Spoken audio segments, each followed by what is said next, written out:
Big boss ಆಟ ಎಂದರೆ ಒಂದು ಮನೆ, ಹಲವು ಮುಖಗಳು, ಹಲವು ವ್ಯಕ್ತಿತ್ವಗಳು. ಅಂತೆಯೇ ಹಲವು ಮುಖಗಳಿರುವ ಮತ್ತೊಂದು ಆಟವಿದೆ. ಆ ಆಟದಲ್ಲಿ ರಾಜರಿದ್ದಾರೆ, ರಾಣಿಯರಿದ್ದಾರೆ, ಗುಲಾಮರಿದ್ದಾರೆ. ಆದರೆ ಯಾವುದೇ ಸಂದರ್ಭದಲ್ಲಿ ಆಟದ ದಿಕ್ಕನ್ನೇ ಬದಲಾಯಿಸುವ ತಾಕತ್ತಿರೋದು ಕೇವಲ ಜೋಕರ್ಗೆ ಮಾತ್ರ.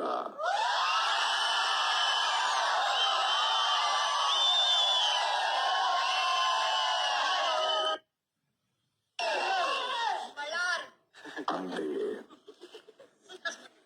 ಇಡೀ ಕರ್ನಾಟಕವನ್ನೇ ಹೊಟ್ಟೆ ಹುಣ್ಣಾಗಿಸುವಷ್ಟು ನಗಿಸುತ್ತಾ ತನ್ನ ವಿಶಿಷ್ಟ ಶೈಲಿಯ ಹಾಸ್ಯಕ್ಕೆ ಹೆಸರುವಾಸಿಯಾದ ನಟರಾಜ ಅಲಿಯಾಸ್ ಗಿಲ್ಲಿ ನಟ.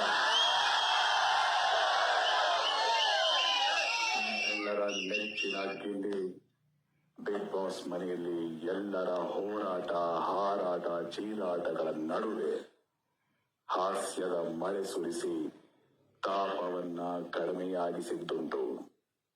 ತನ್ನ ತಂದೆಗೆ ಬಂದವರನ್ನ ಅದೇ ಹಾಸ್ಯವನ್ನ ಕಂಡದಂತೆ ಬಳಸಿ ತಮ್ಮ ಎದುರಾಳಿಗಳ ತಾಪ ಹೆಚ್ಚಿಸಿದ್ದೂ ಉಂಟು. ಎದುರಾಳಿಗಳನ್ನ ಬಿಡಲಿಲ್ಲ, ತನ್ನವರನ್ನ ಬಿಟ್ಟುಕೊಡಲಿಲ್ಲ.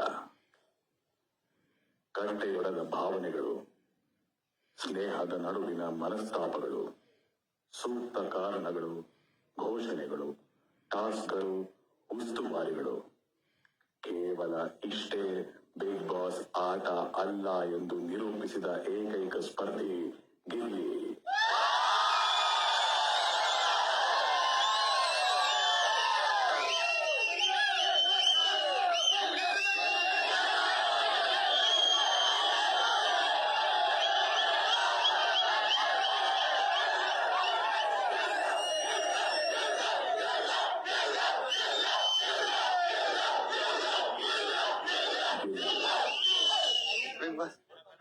ನಗುವು ಸಹಜದ ಧರ್ಮ, ನಗಿಸುವುದು ಪರಧರ್ಮ ಎಂಬ ಕವಿಯೋಕ್ತಿಯನ್ನ ಸಾಕಾರಗೊಳಿಸಿದ ನಿಮ್ಮ ಈ ಮನೆಯ ಪ್ರಯಾಣ ವಿಶೇಷವಾಗಿತ್ತು, ವಿಶಿಷ್ಟವಾಗಿತ್ತು ಹಾಗೂ ಪ್ರಶಂಸನೀಯವಾಗಿತ್ತು. ಇವರ ಈ ಪಯಣದ ಒಂದು ಕಿರುನೋಟ ಈಗ ನಿಮ್ಮ ಮುಂದೆ. ನೋಡಿ, ಆನಂದಿಸಿ, ಸಂಭ್ರಮಿಸಿ.